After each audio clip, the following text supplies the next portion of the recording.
गुरुदेव दत्त. जय सच्चिदानंद, जय सच्चिदानंद. सर्वांना सच्चिदानंद स्वरूप परमात्म्याला माझा नमस्कार आहे. गुरुदेव दत्त, गुरुदेव दत्त. सोहित धर्म अध्यात्म, सोहित धर्म अध्यात्म, स्वतःला कर्म अध्यात्म. सो कर्म अध्यात्म. खऱ्या अर्थाने आपण आध्यात्मिक सांगतो. अध्यात्म आपलं अध्ययन करणं, स्वतःचाच अध्ययन आपण करणं, ते खरं अध्यात्म. तो अध्यात्म. आपण कर्म करत असताना आपला स्वचा कर्म आपणच पाहिला पाहिजे. मी किती कर्म करत असताना कुठल्या पद्धतीने करतो, कुठल्या पद्धतीने विचार करतो, ती प्रणाली काय माझ्या जीवनात मी स्वीकार करतो, त्याच्यावर आपला आध्यात्मिक अवलंबून असतो. पण आध्यात्मिक करत असताना ईश्वराची पूजा, देवाची पूजा करणं हे करणं आहे. पण त्या करण्यापाठीमागे त्याच्यातला कर्म हा कृतीकडे असला पाहिजे. विकसित कर्माकडे असणं हा उत्तम कर्म सांगितलेला आहे. स्वधर्म आपल्याला विकसित करायचं असेल, त्या कर्माने आपण गेलो पाहिजे, त्या कर्माने आपण जगता आलं पाहिजे. हा उत्तम कर्म सांगितलेला आहे. पण आपण करत नसतील तर तो कर्म करण्यासाठीचा हा खरा पारमार्थिक आध्यात्मिक आहे. तो आपल्यातलंच कर्म आपण विकसित करणं, त्या कर्माला खरी समज देणं, ते आध्यात्मिक. आपलं ध्यान आपण करता आलं पाहिजे. माझं ध्यान कुठे जातो, मी कोणाशी कसा बोलतो, कोणाशी विचार काय करतो, हा चिंतन करणं खरं आध्यात्मिक. सोहित धर्म आध्यात्मिक. आपलं सोहित सांगितलेलं आहे. सोहित हे स्वतःचा हित आपल्याला करता आलं पाहिजे. आपण आपल्याच हातावर कधी वस्त्रा म्हणजे हत्याराने आपले हात कापत नाही. आपण कधीच नाही. कधीच आपल्या हाताने, आपलं दाताने त्याला दात लावत नाही. का? ते माझं आहे म्हणून. आपण दुसऱ्या मारतो चालते, दुसऱ्याला हातोडा मारून जखम करणे चालते, पण आपल्याला नाही. मग हे काय सांगितलं आहे? सोहित धर्म आध्यात्मिक. माझा स्वतःचा धर्म काय, मी काय असलं पाहिजे, काय केलं पाहिजे, मलाच आचरणात आणून, मलाच कृतीत करून आणि ते कर्म विकसित करून, हा खरा आध्यात्मिक. आध्यात्मिक म्हणजे टाट चिंपळ्या मृदुंग घेऊन नाचणं हे तर त्याच्यात ते अंग झाले. पण त्याच्यापेक्षा, त्या अंगापेक्षा आपल्या कृतीत होणं हे मोठं अंग आहे. अंतरंगातलं आणि बाह्यरंगातलं हे आचरण कृती असली पाहिजे आणि ते विकसित करता आलं पाहिजे.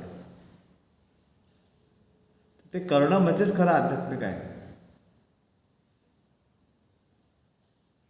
अंतर्मनाला त्या विकसिताकडे नेता आलं पाहिजे, अंतर्मनाला त्या भावाकडे नेता आलं पाहिजे. तो खरा धर्म सांगितलेला आहे. आपण धर्म हा एक चौकटीत ठेवून दिलेला आहे. तो न ठेवता धर्म कुठला, तर माझा स्वधर्म मला सुधारता आला पाहिजे, माझ्या धर्माला मला विकसित करता आला पाहिजे. सगळ्यामध्ये तो एक देव आहे, सगळ्यामध्ये एक परमेश्वर आहे, हा भाव माझ्यात रुजला पाहिजे. आज सगळ्या ठिकाणी आपले वाद चाललेत, वादावाद. बाबा नेहमी सांगायचे, वादावाद नाही बरे. हे वाद नको. वादाने काहीच साध्य होत नाही. पण आपल्या अंतर्मनातला जो मन, बुद्धी, इंद्रिय, विषय आहेत, इच्छा आहे, कामना आहे, अनेक विकार आहेत, त्याच्यामध्ये पण वाद होत असतात. त्या वादाला आपण थांबवलं पाहिजे. वादळ थांबलं पाहिजे. वादळ जर राहिलं तर केवढं अशी नुकसान होतं. आपण बघतो हे वादळ उठतं तेव्हा घराचे घरे उडून जातात, झाडं उखळतात. मग आपल्यातलं स्वतःतलाच आपल्यामध्ये अंतर्मनात ते वादळ उठले आहेत. आपली बुद्धी, आपला मन, आपला चित्त, आपलं उद्ध्वस्त होते. किंवा ते वादळ उठतात. म्हणून वादळ उठून द्यायचे नाही. म्हणून आपल्याला सोला आपण जागलं पाहिजे, सोला जागृती केली पाहिजे, सोला समजलं पाहिजे. तो खरा मूळ धर्म सांगितलेला आहे. स्वतःलाच कर्म आध्यात्मिक. आपला कर्म हे उत्तम करता आलं पाहिजे. ते खऱ्या अर्थाने कर्म करणं आणि खरं धर्म म्हणजे आध्यात्मिक आहे. आपण त्या विचाराने गेलो तर आपल्यामध्येच आपण त्या विचाराने विकसित करता आले पाहिजे. हे जे शरीर हे गृहस्थ आहे आणि ह्या गृहस्थाला कसं ठेवायचं?